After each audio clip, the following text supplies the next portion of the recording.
Very good morning to all. So இந்த மாதிரி Madras high court recruitment. So Madras high court recruitment அந்த உயர் நீதிமன்றங்களையும் சரி, மாவட்ட நீதிமன்றங்களையும் சரி, அடுத்த கட்ட அப்டேட் நகர்வுகள் எதுவுமே இல்லாமல் அப்படியே பெண்டிங்லேயே இருக்குது. ஸோ தமிழ்நாடு டுடே அப்படின்ற ஒரு இன்ஸ்டாகிராம் பேஜில் உள்ள நண்பர் வந்து பார்த்திங்கன்னா வீடியோ மேக் பண்ணி போட்டிருந்தாங்க இந்த எக்ஸாமினேஷன் சம்மந்தமாக.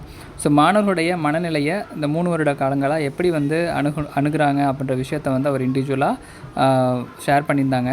ஸோ பெரிய பெரிய சேனல்ஸ் கூட இதை பற்றி பேசுகிறது கிடையாது. ஸோ நம்மளும் தொடர்ந்து இதை பற்றின இது வந்து பார்த்திங்கன்னா தொடர்ந்து ரெகுலராக மந்த்லி ஒரு 2-3 வீடியோஸ் கூட கண்டினியூவாக போட்டிருக்கோம்.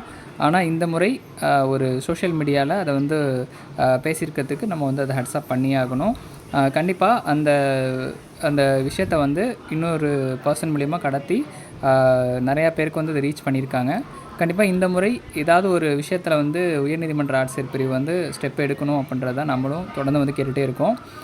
மெட்ராஸ் உயர்நீதிமன்ற ஆட்சியர் பொறுத்தவரைக்கும் இந்த அளவுக்கு டிலே பண்ணதே கிடையாது. இதை ஃபஸ்ட் டைம் பண்ணும்போது எல்லாருக்குமே ஒரு அதிர்ச்சிக்குள்ளாகிற விஷயமாக தான் இதை நம்ம வந்து பார்க்குறோம். எக்ஸாக்டாக வந்து மாவட்ட நீதிமன்றங்களில் கிட்டத்தட்ட வந்து 3 வருடங்களாக பல்வேறு பணியிடங்கள் ஒரு நபரே வந்து பல பணிகளை பார்க்குற சூழ்நிலையும் வந்து இருக்குது.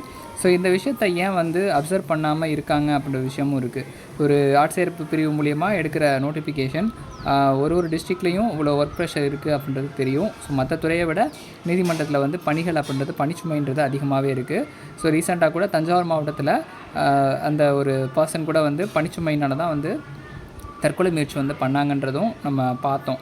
ஸோ தொடர்ந்து இந்த மாதிரியான விஷயங்கள் மாவட்ட நீதிமன்றங்கள் நிறைய நடக்குது. நிறைய மாவட்ட நீதிமன்றங்களுடைய நபர்களுமே 5 வருடங்களாக நாங்கள் பதவி உயர்வுக்காக காத்துட்ருக்கோம். ஆஃபீஸர்ஸ்டேருந்து ரெக்கார்டு கிளர்க்குக்கோ இல்லை அடுத்த பணியிடத்துக்கோ பதவி உயர்வு பண்ணாமல் எங்களுக்கும் அந்த பெண்டிங்கில் இருக்குது. அவங்க சொல்கிற விஷயம் என்னென்னு பார்த்தீங்கன்னா, புதிய நபர்கள் உள்ளே வந்தால் தான் எங்களுக்கான ப்ரமோஷன்ஸ் கிடைக்கும் அப்படின்றத சொல்கிறாங்க. ஸோ இதை வந்து அந்த உள்ள யூனியன் கூட வந்து போன முறையெல்லாம் வந்து ஸ்டெப் எடுத்தாங்க. ஸோ இந்த பதவி உயர்வு பண்ணலை, அந்த யூனியன் வந்து இருக்குது, நீதிமன்ற ஊழியர்களுக்கான இது வந்து அசோசியேஷன் இருக்குது.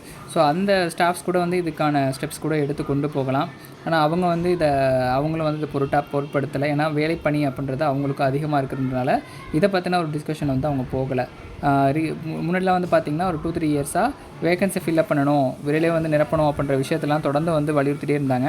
ஆனால் இந்த முறை அதற்கான வாய்ப்புகள் கூட வந்து இல்லைன்ற மாதிரி தான் தெரியுது.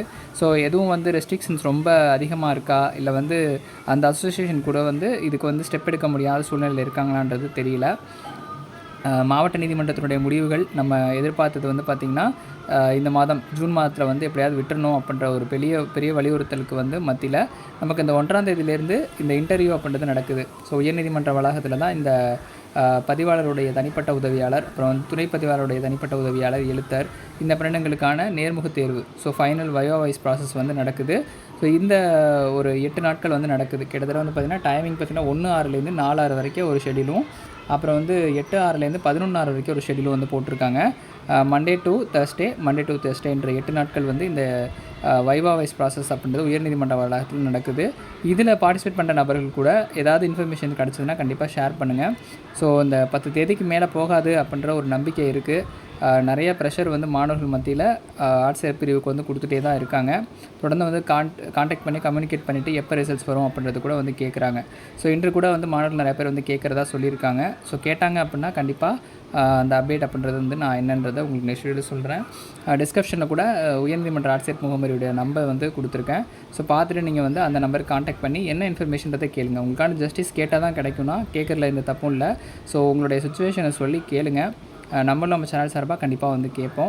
நெக்ஸ்ட் ஸ்டெப்புக்கு இதை கொண்டு போனால் மட்டும்தான் இதற்கான தீர்வு அப்படின்றது கிடைக்கும். ஸோ காலதாமதம் மாதம் வந்து ஃபஸ்ட்டு 10 நாட்கள், அப்புறம் 15 நாட்கள், அப்புறம் மாத இறுதி, அப்புறம் மறுபடியும் முதலேருந்து ஸ்டார்ட். ஸோ இப்படியே வந்து டிசம்பர்லேருந்து ஒரு 6 மாதத்தை வந்து கடத்திட்டோம். இப்போ 6வது மாதம் ரன்னிங்கில் ஓடிட்டுருக்கு. 3 வருடங்கள் 6 மாதங்கள் அப்படின்ற மாதிரி போயிட்டுருக்கு. ஸோ 3வது வருடம் அடியெடுத்து வச்சாச்சு.